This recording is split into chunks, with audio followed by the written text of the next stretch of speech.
Budget को लेकर सरकार बार बार इस बात पर जोर दे रही थी कि 4 अलग अलग वर्ग हैं जिनको कोशिश की जाएगी कि उनकी बेहतरी की जाए, और वो वर्ग थे युवा, महिला, किसान और अन्नदाता। ज्ञान थीम पर बजट पेश किया जाएगा। ये बजट उनके लिए कितना कारगर साबित होगा, ये समझने के लिए हमारे साथ हैं पीयूष गोयल जी। सर, आपका स्वागत है सीएनबीसी आवाज पे। जिस ज्ञान थीम की बात प्रधानमंत्री कई बार कर चुके हैं, बजट में कुछ ऐलान होता हुआ दिखा भी, तो उनकी जो अभी हालत है, उनकी हालत बेहतर करने में बजट की ऐलान कितने मददगार साबित होने वाला है? लक्ष्मण जी, ये एक यात्रा है। ये यात्रा 2014 में शुरू हुई। माननीय प्रधानमंत्री जी ने जो विरासत में पाया, 14 में जो हालत थी देश की, एक फ्रेजाइल फाइल इकोनॉमी, कमजोर सी अर्थव्यवस्था, महंगाई डबल डिजिट में, ब्याज के दर बड़े ऊंचे थे, जीडीपी की ग्रोथ, विकास यात्रा स्लो होते जा रही थी, विदेशी मुद्रा कम थी। आपको याद है $34 बिलियन बड़े महंगे ब्याज पे चिदम्बरम जी को विदेश से लाने पड़े थे। एक कॉन्फिडेंस नहीं था किसी में, निवेश आना बंद सा हो गया था, और पूरे विश्व में एक भारत के प्रति भावना थी कि ये भी एक छोटा मोटा सा एक पिछड़ा सा देश है।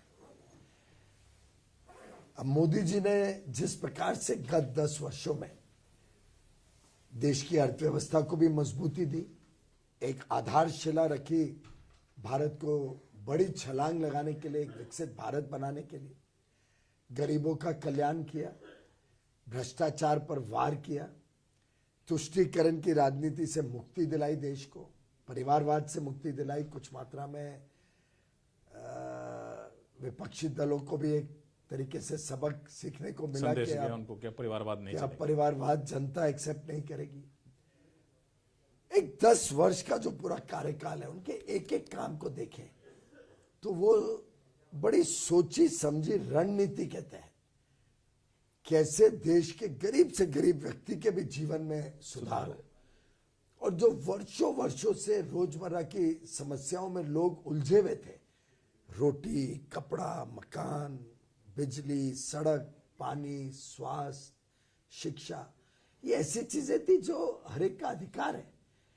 अधिकार बोलने के लिए तो बता देते थे सरकारें, गरीबी हटाओ करेंगे नारा दे देते थे, कहते थे भ्रष्टाचार है, 100 रुपए में 85 रुपए दलाल और बिचौलिए ले जाते हैं, भ्रष्टाचार में चले जाते, लेकिन कभी इसका समाधान नहीं किया गया। मोदी जी पहले प्रधानमंत्री है, 10 साल में एक एक विषय की गहराई में जाके एक एक विषय का समाधान किया और देशवासियों को एक राहत दी और देशवासियों का आत्मविश्वास बढ़ाया कि अब समय अच्छा आया है। तो ये बजट आपको लगता है कि ये उस इंटरवेंशन का चरम है, अब हमें इसके आगे सिर्फ इसको इम्प्लीमेंट करने पर जोर देना है, जो भी ऐलान किया गया बजट में महिलाओं के लिए, यूथ के लिए, या फिर और भी इंटरवेंशन की जरूरत पड़ेगी? ये सवाल मैं इसलिए पूछ रहा हूं क्योंकि आपने टारगेट एक बहुत ही एम्बिशियस रखा है कि 2047 तक हमें विकसित भारत बनना, उसके लिए आपको बहुत सारी चीजें करनी पड़ेगी। ये तो एक डायनामिक परिस्थिति होती है, इसमें कोई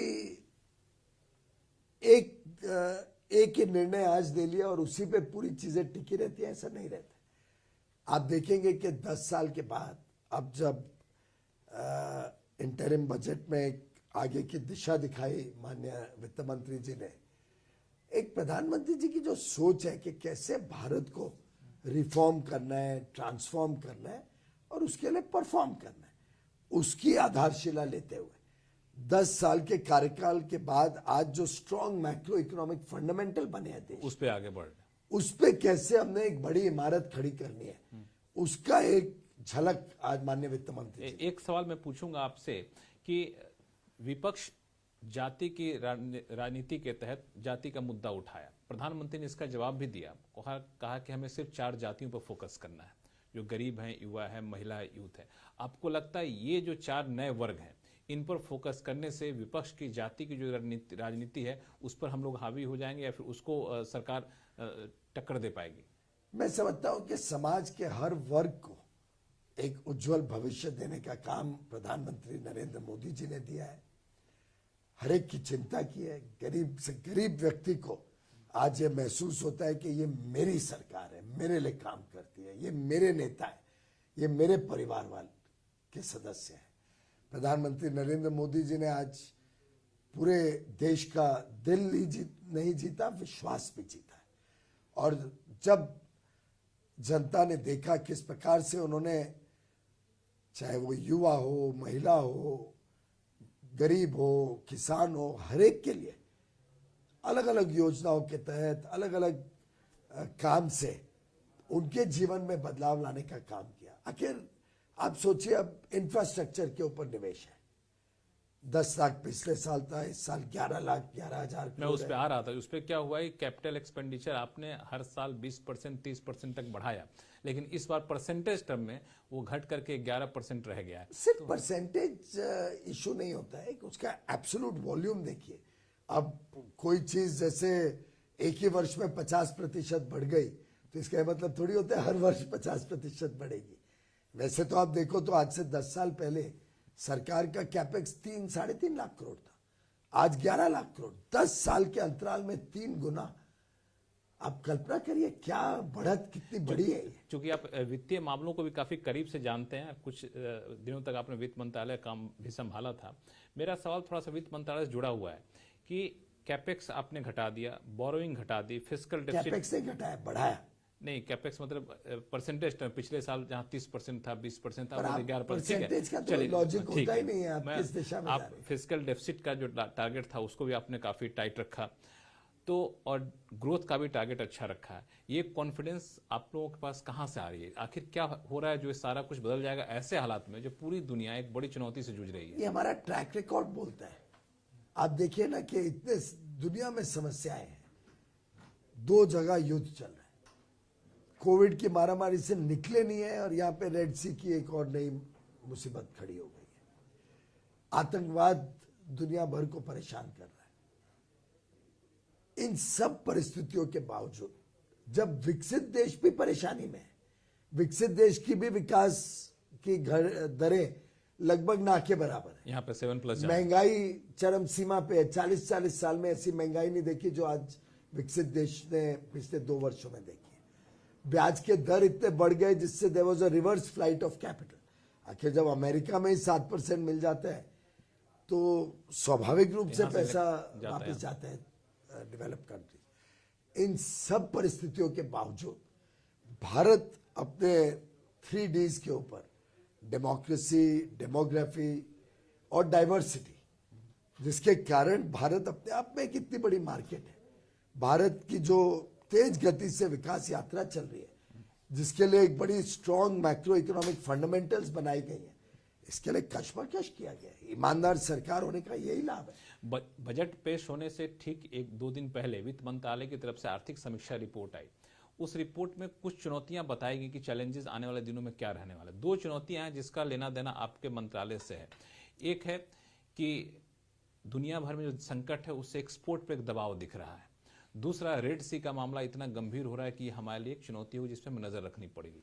इन दोनों चुनौतियों से निपटने के लिए आपकी रणनीति क्या है?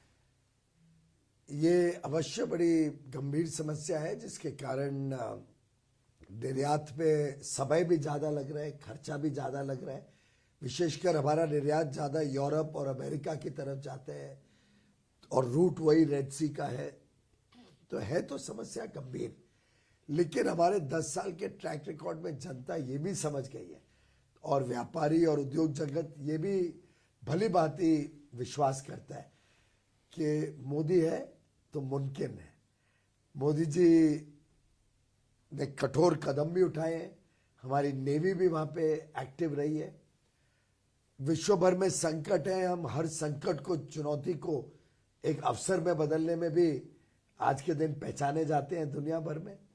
भारत के उद्योग जगत, भारत के सेवा देने वाली कंपनियों पे आज लोगों को विश्वास है। हमें एक विश्वसनीय साझेदार, भागीदार माना जाता है, पार्टनर, ट्रस्टेड पार्टनर के रूप में दुनिया देखती है।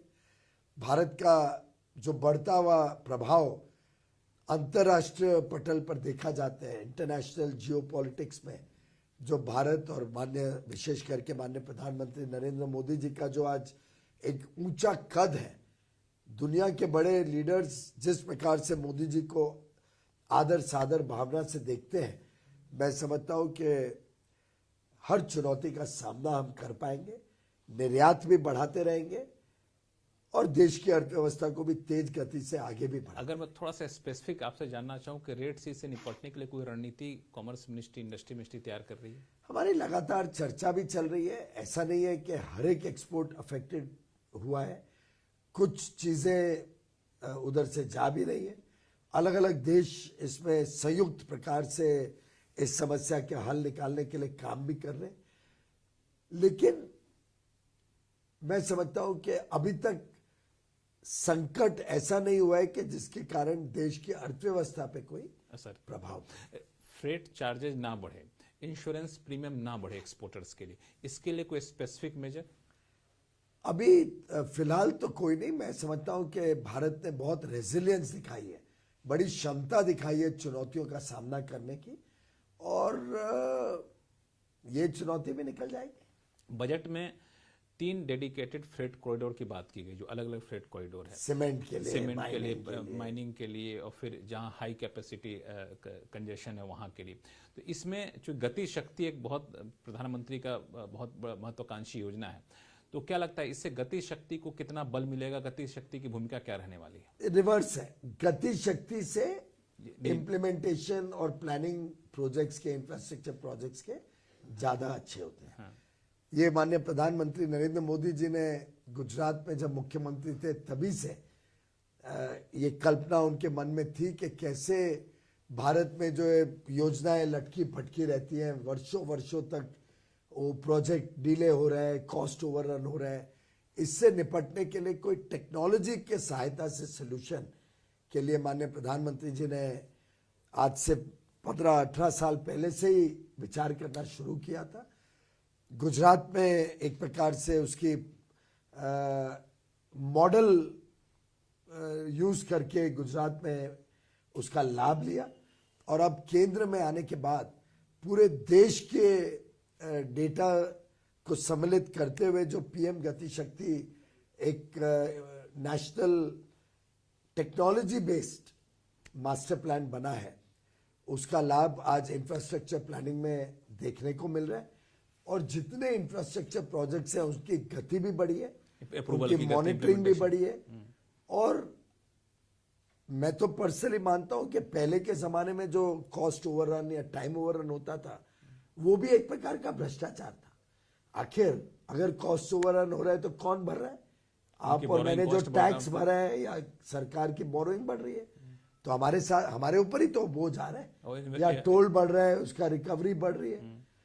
साथ ही साथ अगर लंबा ओवररन हो रहा है, ओवर टाइम का ओवररन हो रहा है, डिले हो रहा है प्रोजेक्ट, तो जो लाभ नहीं, जो लाभ हमें मिलना चाहिए था, वो लाभ नहीं मिल रहा है, वो सुविधा हमें नहीं मिल रही है। अगर आप बताइए ये अटल सेतु बना है, कई बार लोग कहते हैं ना डबल इंजन सरकार क्यों? डबल इंजन सरकार इसलिए कि अटल सेतु जैसा कार्यक्रम हम समय सीमा में तैयार कर सके।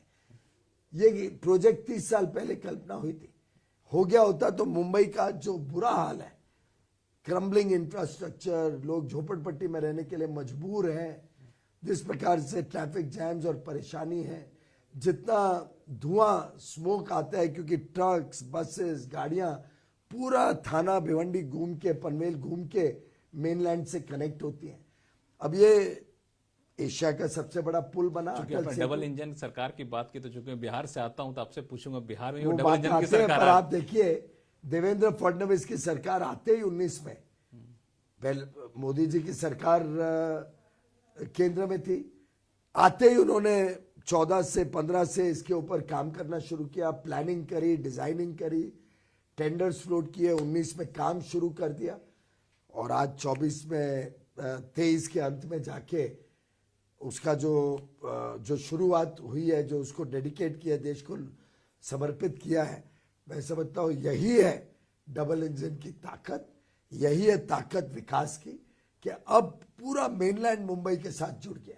अब आप मुंबई से पुणे 2-2.25 घंटे में पहुंच सकते हैं। अब ये पूरा हिंटरलैंड डेवलपमेंट के लिए तैयार हो गया है, और विकसित भारत जब हमें बनाना है तो हमें देश के हर इलाके को साथ लेकर। हालांकि लोग कहते हैं कि टोल टैक्स बहुत ज्यादा है, पर सुविधाएं भी तो देखिए, हजारों रुपए का आपका पेट्रोल डीजल बचता है, समय तो टोल टैक्स और समय तो अनगिनत बचता है, तो उसके सामने तो टोल टैक्स कुछ भी नहीं। बिल्कुल यही सवाल पूछना चाहता हूं। डबल इंजन की सरकार ने जो प्रदर्शन परफॉर्मेंस दिखाया महाराष्ट्र में, अभी अभी डबल इंजन की सरकार बिहार में आप लोगों ने बनाया है, तो क्या उस तरह का परफॉर्मेंस यहाँ भी देखने को मिलेगा? अवश्य, मुझे लगता है कि बिहार के लोगों को भी राहत मिलेगी एक ऐसे गठबंधन से जिसमें कैप्टन के पास भी कोई पावर्स नहीं थे, बैकसीट ड्राइविंग होती थी, और शायद जो कांड बिहार से सुनने को मिलते थे, जिस प्रकार की सरकार चल रही थी, जिस प्रकार से कानून व्यवस्था बिगड़ रही थी,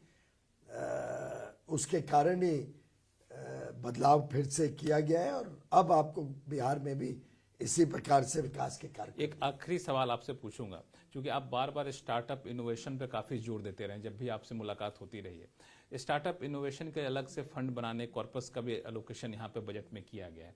ये किस तरह से यूथ के बीच में इनोवेशन को बढ़ावा देगा? इसका क्या बेंचमार्क हुआ, कैसे क्राइटेरिया और कैसे लोगों को चुनेंगे, क्या करेंगे? हम सबके लिए बड़े हर्ष की बात है कि अब भारत के युवा युवती जॉब सीकर्स नहीं, जॉब क्रिएटर्स बन गए, आत्मनिर्भर बन गए, अपने पांव पे खड़ा होना चाहते हैं, खुद कुछ ना कुछ नई सोच के साथ, नए आइडियाज के साथ, नए नए तरीके काम करने के खोज के अपना काम शुरू करने में रुचि रखते हैं।